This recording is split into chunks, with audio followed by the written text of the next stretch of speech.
ప్రపంచవ్యాప్తంగా ఈరోజు విడుదలైనటువంటి 3 చిత్రాలు తంగలాను, మిస్టర్ బచ్చన్, అలాగే డబుల్ స్మార్ట్. ఈ 3 సినిమాలు ప్రపంచవ్యాప్తంగా ఈరోజు విడుదలైనటువంటి సందర్భంగా ఈ మూడిట్లో ఏది హిట్టు ఏది ఫట్టు అనేది మనం డిస్కస్ చేసేటువంటి ప్రయత్నం చేద్దాం. ప్రస్తుతం మనతో పాటున్నారు ప్రముఖ సినీ క్రిటిక్ దాసరి విజ్ఞాన్ గారితో మాట్లాడదాం. విజ్ఞాన్ గారు నమస్తే అండి. ఈరోజు విడుదలైనటువంటి 3 సినిమాల్లో ఏది హిట్టు ఏది ఫట్టు అంటే ఏం చెప్తారు? యాక్చువల్గా మన స్నేహితులు ఎవరైతే యుఎస్లో ఉంటున్నారో వాళ్ళని అడిగి తెలుసుకోవడం జరిగింది ఈ రివ్యూలన్నీ కూడా. సో నేనైతే ప్రత్యేకంగా ఇంకా మూవీ చూడలా. నాకేంటంటే ఒక ఆతృత ఉంది, కాకపోతే ఏంటంటే అందరికంటే ముందు చెప్పాలని ఆతృత ఉంది, కానీ అందరికంటే ముందు చూసే సౌలభ్యం లేదు. సో కాబట్టి అందరికంటే ముందు చెప్పాలి అనుకుంటే మన మిత్రులు ఉంటారు కాబట్టి వాళ్ళకి ఎక్కడెక్కడ ఎవరెవరు వెళ్ళారో వాళ్ళందరికీ ఫోన్లు చేసి కనుక్కున్నాం. మన వాళ్ళు కూడా అక్కడ రివ్యూలు చేసి వదిలే వాళ్ళే, యూట్యూబ్ వాళ్ళే. సో క్లుప్తంగా చెప్పేశారు కథని. మనం కథలు మాట్లాడుకుంటే మళ్ళీ దారుణంగా ఉంటుంది పొద్దున్నే వచ్చి కూర్చొని.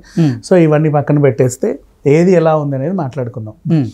ఫస్ట్ రంజిత్ డైరెక్షన్లో వచ్చినటువంటి తంగలాన్, నెక్స్ట్ అలాగే హరీష్ శంకర్ డైరెక్షన్లో వచ్చినటువంటి మిస్టర్ బచ్చన్, నెక్స్ట్ అలాగే పూరి జగన్నాథ్ డైరెక్షన్లో వచ్చినటువంటి స్మార్ట్.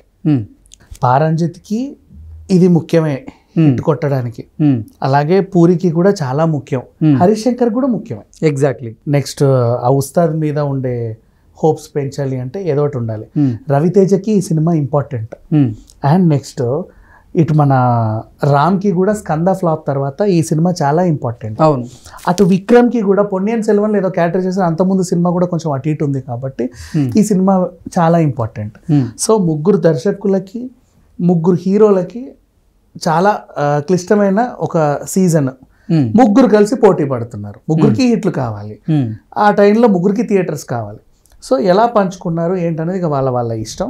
ఇప్పుడైతే అన్ని హెవీ బడ్జెట్సే. దీంట్లో అత్యంత భారీ బడ్జెట్ సినిమా అంటే తంగలాన్. ఎప్పుడైనా సరే గెటప్ ఏది అయినా సరే మనం ఎలాంటి పాత్రలను చూడొచ్చు అంటే మన కమల్ హాసన్ గారు, అది చిన్నప్పటి నుంచి మనకు తెలుసు. అవును. తర్వాత అలా గెటప్ వేసే వ్యక్తి ఎవరైనా ఉన్నారంటే విక్రమ్. ఆ తర్వాత కూడా అలా మ్యాచ్ అయ్యే వ్యక్తి, ఇంప్రెస్ చేసే వ్యక్తి సూర్య గారు. సో ఇక విక్రమ్ గురించి మాట్లాడుకుంటే ఈ సినిమా ఎన్ని చెప్పుకున్నా తక్కువే, 1-2 అని కాదు, బోల్డ్ ఉన్నాయి ఆయన గురించి మాట్లాడుకుంటే. సో అట్లాంటిది దీంట్లో చాలా అలా బక్క చిక్కి అసలు అది ఎలా చేశారు, ట్రైలర్స్ చూస్తుంటే అనిపించింది అరే ఇంత కష్టపడి ఎలా చేశారు అబ్బా వీళ్ళు అని. సో ఇప్పుడు మన మిత్రులు చెప్పినటువంటి విషయం ఏంటంటే థియేటర్లో తంగలాన్ అదిరిపోయింది. ఓకే. నేను ఫస్ట్ ఏది చూడాలి ఈ మూడిట్లో అని అడిగితే నువ్వు ఫస్ట్ తంగలాన్ చూడు, నీకు కొంచెం టైం ఉంటే తర్వాత పూరి గారి సినిమా చూడు, పర్వాలేదు అయినా సరే నీకు ఇంకా టైం ఉంది, ఏ ఛానల్స్కి వెళ్ళడానికి లేదు ఈరోజు అనుకుంటే సాయంత్రం లోపు హరీష్ శంకర్ సినిమా చూడు అని చెప్పాడు. నాకు రవితేజ అంటే చాలా ఇష్టం బేసిక్గా, పూరి అన్న ఇష్టమే. అండ్ నెక్స్ట్ ఇప్పుడు విక్రమ్ గారు అంటే ఇంకా గౌరవం చెప్పాలి అంటే. అన్ని సినిమాలు నాకైతే ఇంపార్టెంట్, నాకు అన్ని సినిమాలు ఇంపార్టెంట్. అవును. సో అతను చెప్పింది ఇలా ఉంది. సో సరే ఎందుకు తంగలాన్ గురించి ఏంటి అంటే ఇప్పుడు ఈ ఒక్కడే 3 సినిమాలు చూడలా, 3 రకరకాల వ్యక్తులు 3 సినిమాలు చూశారు. నేను అట్లా అడిగితే ఈ క్యాలిక్యులేషన్ వచ్చింది. ఓకే. ఇప్పుడు తంగలాన్ చూసిన వ్యక్తి చెప్పిన విషయం ఏంటంటే ఖచ్చితంగా మార్నింగ్ లేస్తే తంగలాన్ అనే సినిమాని మీరు చూడండి అంతే. యాజ్ ఏ క్రిటిక్ కూడా నేను మనస్ఫూర్తిగా అందరికీ చెప్పేది ఏంటంటే నేనైతే ఫస్ట్ ఇప్పుడు అదే చూస్తా, అందరూ కూడా అదే చూడండి. ఇప్పుడు మనం ఎట్లా ఆల్మోస్ట్ 5-6 గంటలకు చేస్తాం, ఇది ఎప్పుడు పడుతుందో నాకు తెలియదు.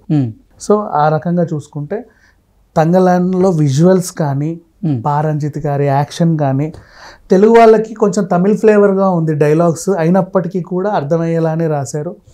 అండ్ పిక్చరైజేషన్కి మనము అసలు ఇట్లా మంత్రముగ్ధులు అయిపోతామంట. అండ్ అలాగే అన్నీ విక్రమ్ గారి యాక్టింగ్ గురించి అయితే అసలు ఎంత మాట్లాడుకున్నా తక్కువే. ఇది వాళ్ళు చెప్పింది అన్ని విధంగా. And BGM next level, engaging concept కంప్లీట్గా. ఫస్ట్ అంటే ట్రైబ్స్ మధ్య జరిగేటువంటి ఒక కథగా దీన్ని చెప్తూ ఉన్నారు. సో అట్లా అంటే ఇప్పుడు మనకి నెక్స్ట్ కంగువా కూడా ఉంది, సూర్య కంగువా, అది కూడా అసలు ఆ రేంజ్, దాన్ని కూడా బాగా బడ్జెట్ పెట్టే తీశారు. తంగలాన్లో వీళ్ళు వాడినటువంటి కాస్ట్యూమ్స్ కానీ, ఆ వేషధారణలో వాళ్ళు చేసినటువంటి యాక్టింగ్ కానీ, ఇంకా చెప్పాలి అంటే మనం విక్రమ్ గురించే కాదు మాట్లాడేది, ఫ్రేమ్ పెట్టారు అంటే ఎంతమంది ఆర్టిస్ట్ అయితే కనబడుతున్నారో ఆ లాస్ట్ ఆర్టిస్ట్ కూడా అందులో లీనమైపోయి చేశాడంట.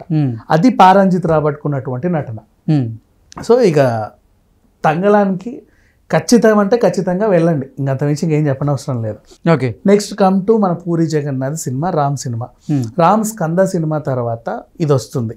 సరే, ఆ స్కందాన్ని పక్కన పెట్టేస్తే ఇస్మార్ట్ 1 తర్వాత వచ్చే నెక్స్ట్ సీక్వెల్ డబుల్ స్మార్ట్.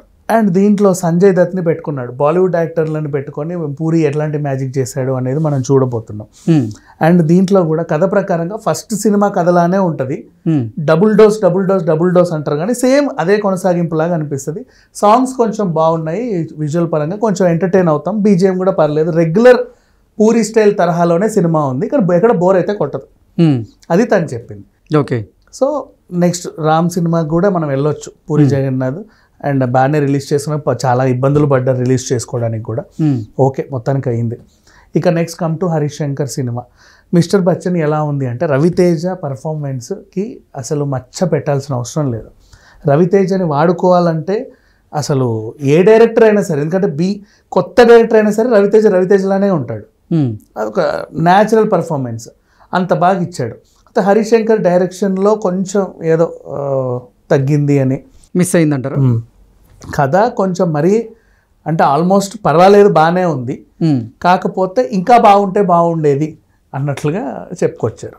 ఈ 3 చిత్రాల్లో ఏ చిత్రంలో మ్యూజిక్ బాగుంది? పూరి యాజ్ యూజువల్ మ్యూజిక్ మనకు తెలిసి రెగ్యులర్ అలవాటైన మ్యూజిక్కే. నెక్స్ట్ ఇంకా హరీష్ శంకర్ ఏదో మెస్మరైజ్ చేశారు. హరీష్ శంకర్ మ్యూజిక్లో నాకు నిజంగా డీజే మ్యూజిక్ ఒకటి చాలా ఇష్టం, డీజేది. అండ్ ఈవెన్ షాక్లో కూడా సాంగ్స్ బాగుంటాయి. రవితేజ కాంబినేషన్ షాక్, మధురం సాంగ్ ఎంత బాగుంటుంది. సో అట్లా అది వదిలేస్తే ఇందులో కూడా పర్వాలేదు, పాటలన్నీ బాగానే ఉన్నాయి, హీరోయిన్లను కూడా అందంగానే చూపించాడు.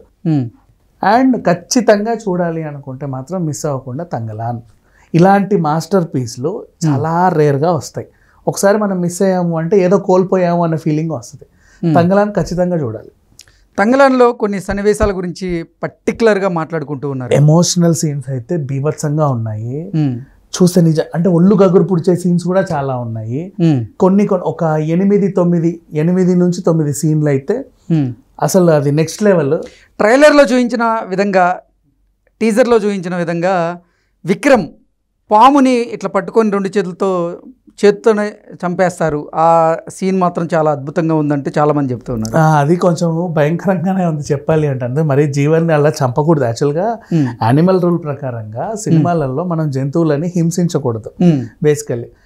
ఇది సినిమాలో ఉందో లేదో నాకు తెలియదు, నేను ఆయన అడగల. యాక్చువల్గా తను చెప్తుంటే వినడమే నాకు తెలిసింది. ఓకే, కొన్ని సీన్స్ బాగున్నాయి. అండ్ ఇంటర్వెల్ బ్యాంగ్ మాత్రం పీక్స్కి వెళ్ళిపోద్ది అని చెప్పాడు. ప్రీ క్లైమాక్స్కి వచ్చేసరికి నెక్స్ట్ ఏంటి అసలు ఏది నువ్వు ఊహించవు, అన్నీ ఊహాతీతమే జరుగుతాయి. క్లైమాక్స్లో మాత్రం ఒక అదిరిపోయే ట్విస్ట్ ఇచ్చాడు అని చెప్పాడు. ఓకే అండి, థ్యాంక్ యూ సో మచ్.